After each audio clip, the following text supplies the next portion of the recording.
छतर तखत दे मालिक जुगो जुग अटल केवल एक शब्द गुरु धन सतगुरु श्री गुरु ग्रंथ साहिब जी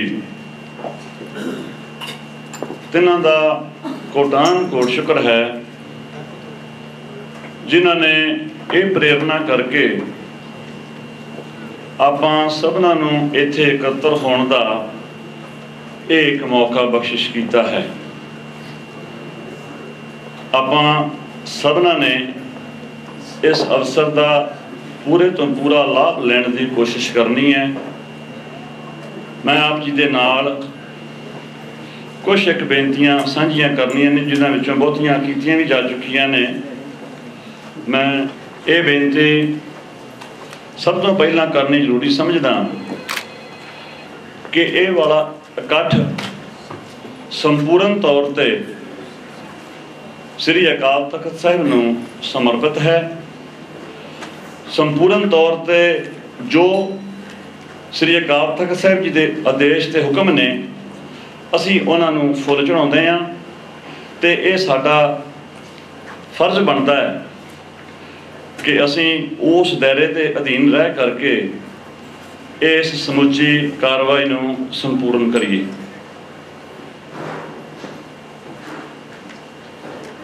उन्नीवीं सदी के आरंभ विच सिख पंथ ने एक बहुत ही गंभीर संकट का सामना किया। ये संकट इसे ही तौर का सी, इसे ही तरीके का सी जिस विच गुरबाणी ते किंतु परंतु होया। इथों तक कि गुरु महाराज के स्वरूपों की भी बेअदबी की गई। आप सब पसौड़ियां तो बहुत ही चंगी तरह जानू हो। अज पूरे 100 साल तो बाद दुश्मन ने निशाना नहीं बदलिया पर नीति बदल ली। हुण उन्होंने बाहरों घेर पा के अपने सिद्धांतां नूं चैलेंज करना शुरू किया है।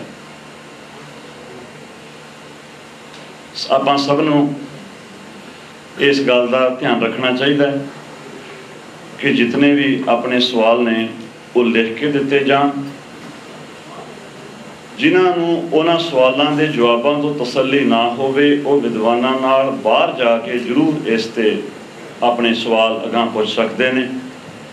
जिहड़े तुहाडे सैल फोन ने वो प्लीज़ तुसी बंद कर दिओ। मैं ये बेनती करूँगा ये जो प्रोग्राम है इस विच मैं आप जी के सन्मुख श्री अकाल तख्त साहिब जी के जथेदार गुरबचन सिंह जी तिन्हां दा जो सुनेहा है वो मैं आप जी के नाल साझा करना चाहता हाँ। तो उपरंत मैं बेनती करूँगा मानयोग सरदार गुरचरण सिंह लांबा नूं कि वो आकर के जो पहला सैशन है उसकी आरंभता जो है वो शुरू कराउण। जरा ध्यान नाल जी का खालसा वाहिगुरू जी की फतेह।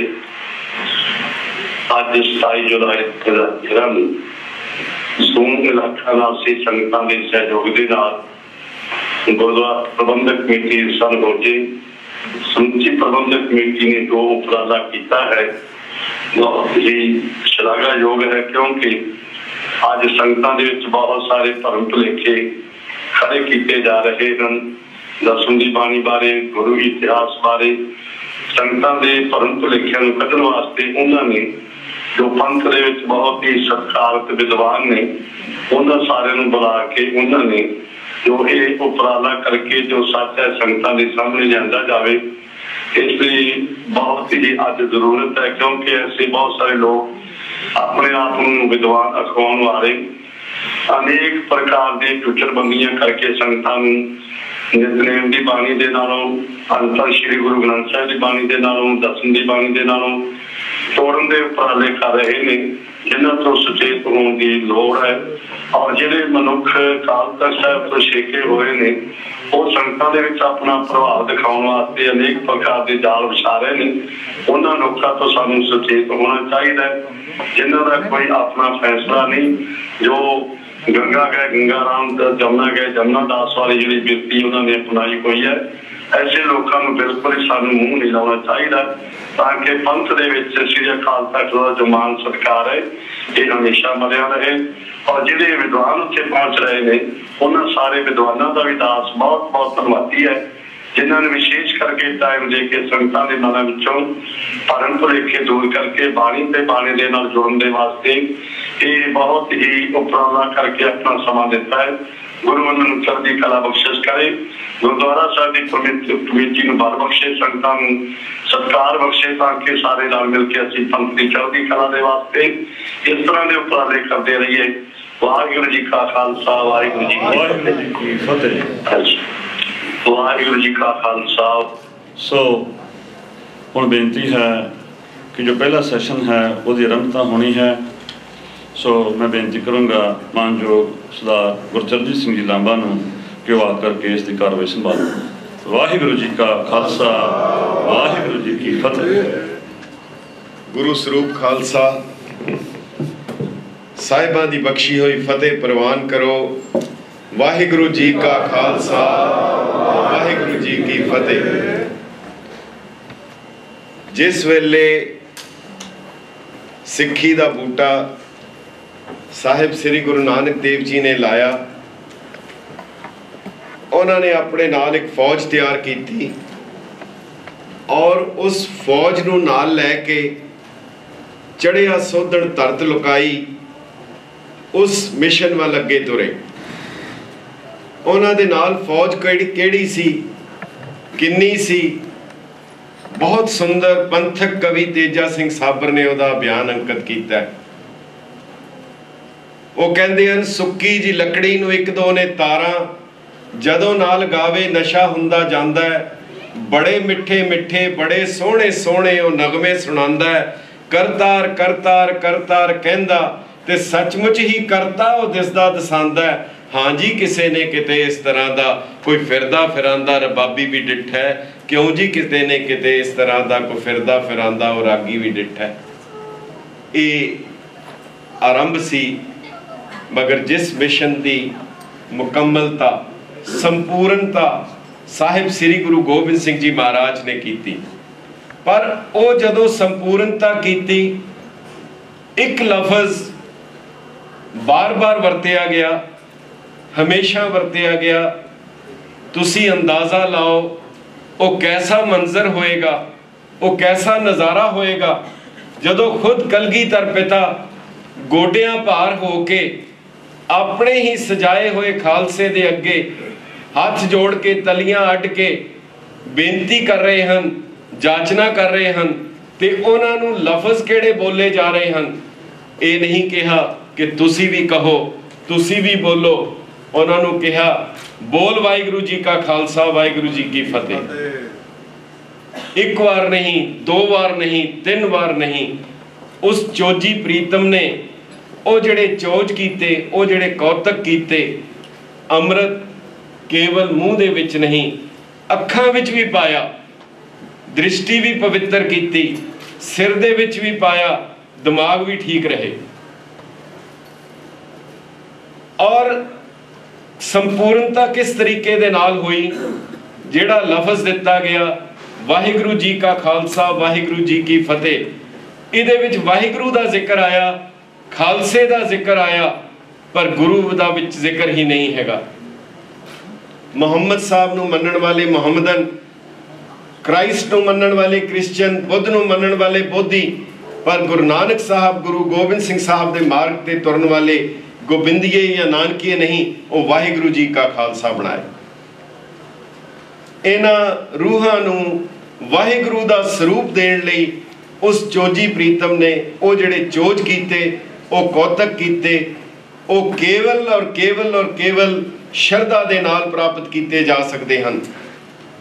शरधा दे नाल दिती हुई बुद्धि, ये जिहड़ी बुद्धि है, ये जिहड़ी समझ है, इस रोशनी दे सहारे उसनूं मन के उस ते तुरन दा नाम सिक्खी है। गैर सिखा ने जो गुरु साहब बारे कहा, केवल एक लफज कहना चाहांगा, अले यार खां जोगी रहमानी गुरु गोबिंद सिंह साहब बारे जदों गल करदा है वो कहता है करतार की सौगंध है, नानक की कसम है, जितनी भी हो तारीफ गोविंद की वो कम है। हर चंद मेरे हाथ में पुरजोर कलम है, सतगुर के लिखूं वसफ कहाँ ताबे रकम है। एक आंख से क्या बुलबुला कुल बहर को देखे, सागर को या मझधार को या लहर को देखे। उस मालिक दियां उन्हां दे करतब, उन्हां दे चोज, उन्हां दी ते एक झलक मात्र भी जिहड़ी है वो अगर असी महसूस कर लईए साडा पार उतारा हो सकता है। सानू उन्ने दी लोड़ है, सिर्फ केवल शरधा सत्कार और प्यार दे नाल, जिसनू प्रकाश शिमलवी एक होर गैर सिख ने कहा, तैनू की दस्सां मेरे बादशाहा खुश नसीब हाँ कि मेरा साई है तू, मेरे कोल रहना, मेरे विच वसना, मेरे पिंड दा मेरा गराई है तू। सो ये प्यार है, इस दी ਵਧਾਈ ਦੇ ਪਾਤਰ ਹੋ ਇੱਥੋਂ ਦੀ ਸੰਗਤ, ਇੱਥੋਂ ਦੇ ਸਿੰਘ, ਇੱਥੋਂ ਦੇ ਸੇਵਾਦਾਰ ਜਿਨ੍ਹਾਂ ਨੇ ਉਪਰਾਲਾ ਕੀਤਾ। ਗੁਰੂ ਔਰ ਬਾਣੀ ਇਹਨਾਂ ਦੋਨਾਂ ਦੇ ਵਿੱਚ ਕੋਈ ਫਰਕ ਨਹੀਂ। 10 ਪਾਤਸ਼ਾਹੀਆਂ ਦੀ ਬਾਣੀ, 10 ਗੁਰੂ ਸਾਹਿਬਾਨ, ਇੱਕ ਜੋਤ, ਇੱਕ ਬਾਣੀ, ਇੱਕ ਸਰੂਪ ਹੈ। ਇਹਦੇ ਬਾਰੇ ਵਿਚਾਰ ਔਰ ਜਿਹੜੇ ਕੋਈ ਭਰਮ ਭੁਲੇਖੇ ਕਿਸੇ ਦੇ ਮਨ ਵਿੱਚ ਹਨ ਉਹਨਾਂ ਨੂੰ ਦੂਰ ਕਰਨ ਦਾ ਉਪਰਾਲਾ। ਔਰ ਸਾਨੂੰ ਇਸ ਦੇ ਵਿੱਚ ਬਹੁਤ ਖੁਸ਼ੀ ਹੈ कि बहुत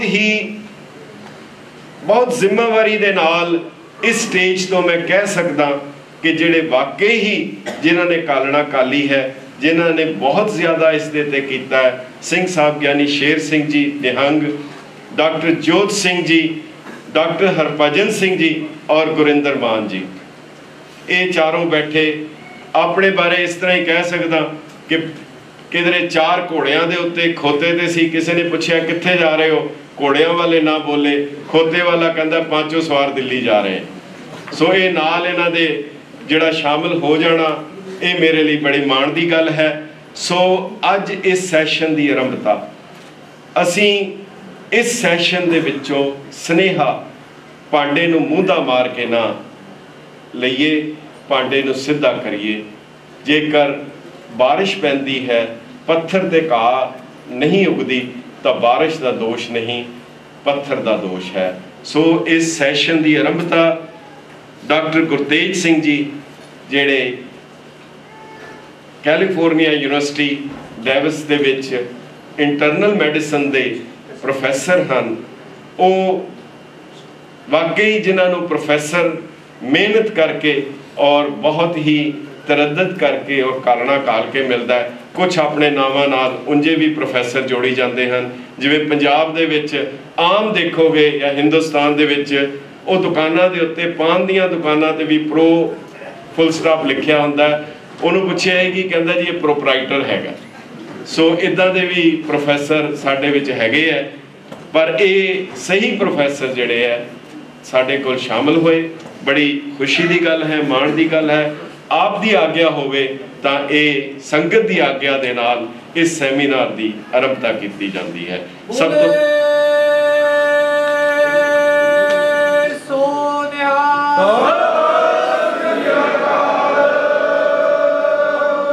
सो सब तो पहला बेनती करांगा मैं डॉक्टर गुरतेज सिंह जी, जिन्हां ने मन बच कर्म करके उन्हां दे अंदर वो जज्बा, वो सिक्खी, वो उलर उलर के बाहर आंदी है, वो आके संगतां दे रूबरू होण और संगतां दे दर्शन करन। वाहिगुरू जी का खालसा, वाहिगुरू जी की फतेह।